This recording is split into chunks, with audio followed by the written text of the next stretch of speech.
She warns Taiwan independence is a dead end. Xi Jinping called on Taiwan to reject independence and embrace peaceful reunification with China, in a conciliatory speech that nevertheless took a hard line on the self-governing island's politica. Sovereignty and freedoms. The Chinese president's Wednesday address was a far cry from one he gave in March last year, in which he said, "Not a single inch of our land could be ceded from China," adding the country was prepared to fight the bloody battle against our enemies. By contrast, the latest speech marking 40 years since a key policy document opened the door for rapprochement between Beijing and Taipei, was largely procedural, even outlining how a future system would respect Taiwanese people's private assets, religions, beliefs, and legitimate rights, as she attempted to portray the future unification of China and Taiwan as an inevitability.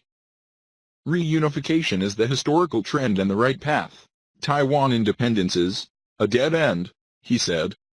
Taiwan has been de facto independent from mainland China since the end of the country's civil war in 1949, when the losing nationalist government fled to Taipei. China's Communist Party has always maintained that Taiwan is part of its territory and vowed to pursue reunification, vacillating between building economic and social ties with the island and threatening it militarily. Cross-strait tensions. Xi's speech comes a day after Taiwanese President Tsai Ing-wen gave her own New Year's address, in which she called on Beijing to face the reality of the existence of the Republic of China, referring to the island by its official name. She also urged that Beijing to respect the commitment of the 23 million people of Taiwan to freedom and democracy.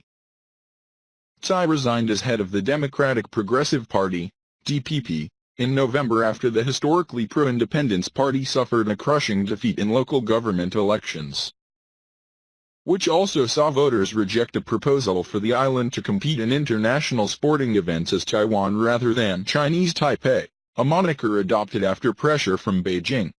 While she acknowledged the elections were a serious test for the current government, Tsai said the results absolutely do not mean that grassroots public opinion in Taiwan favors abandoning our sovereignty, nor do they mean that the people want to make concessions regarding Taiwanese identity.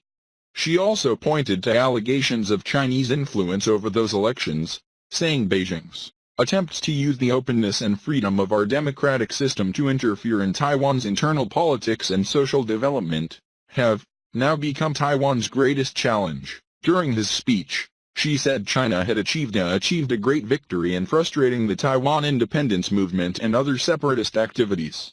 Lev Nachman, a Taiwan specialist and PhD student in political science at the University of California, Irvine, said this appeared to be an oblique acknowledgement of interference in the island's politics. "I am not sure we are going to get a more clear direct admittance from Xi himself that the Chinese Communist Party interferes with Taiwan's democratic elections," he said. "This is something we have always known was a phenomenon, but never really had any hard proof taught." Nachman said Xi's speech showed Beijing now more than ever anticipates that Taiwan will naturally head towards a unification path, if the CCP is confident it can stop the DPP from maintaining its status as the governing party, and can even actively help restore the KMT to power. It has no need to use force, he added, referring to the pro-unification Kuomintang, which governed Taiwan for decades following the Chinese Civil War, Hong Kong model. Throughout his speech and those of other Chinese officials introducing him, Xi pointed to one country, two systems as the model for Taiwanese reunification. That is the principle by which Hong Kong transferred from British to Chinese sovereignty in 1997, maintaining the city's limited democracy, economic system and political freedoms under Chinese rule.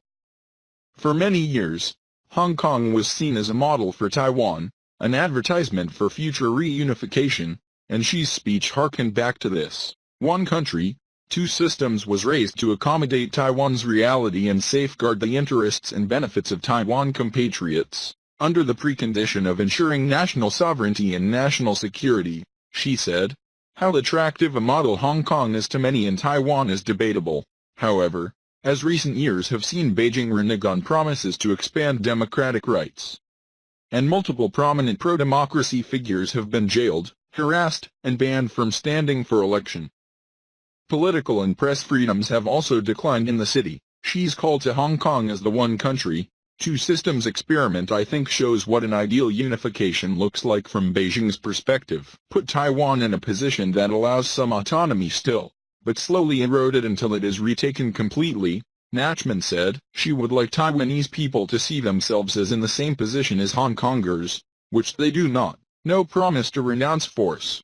While Xi's speech was conciliatory, emphasizing the need for peaceful reunification above all else, he did not rule out military force if Taiwan were to pursue de jure as well as its long-time de facto independence. We are willing to create broad space for peaceful reunification, but will leave no room for any form of separatist activities, he said. We make no promise to renounce the use of force and reserve the option of taking all necessary means, he said, adding that the issue of Taiwan is part of China's domestic politics, and foreign interference is intolerable. While it does not formally recognize Taiwan, the U.S. maintains strong ties with Taipei, which have been bolstered under U.S. President Donald Trump. In November, the U.S. Navy sailed 2 ships through the Taiwan Strait, and Washington recently upgraded its de facto embassy in Taipei, the American Institute in Taiwan, to the tune of $255 million.